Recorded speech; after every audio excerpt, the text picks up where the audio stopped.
Kuble shibuni pi pelok pejor ban wan shakne channel.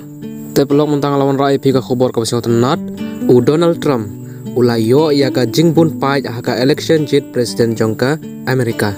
Kat kum kalat patai khobor u Donald Trump ula job hadu ars pa nyau teli ki electoral seats. Kat ba ka Kamala Harris kala job da ka ars pa arpiun riu teli.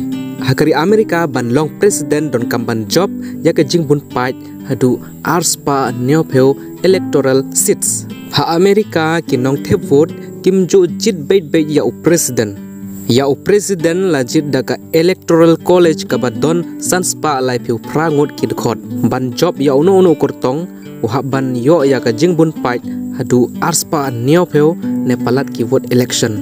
Kumta ukurtong ula ban yo ya ka jing job ha ka vote pai ba hanre udang rem lada la ban penkela ya kene syaka electoral college majority.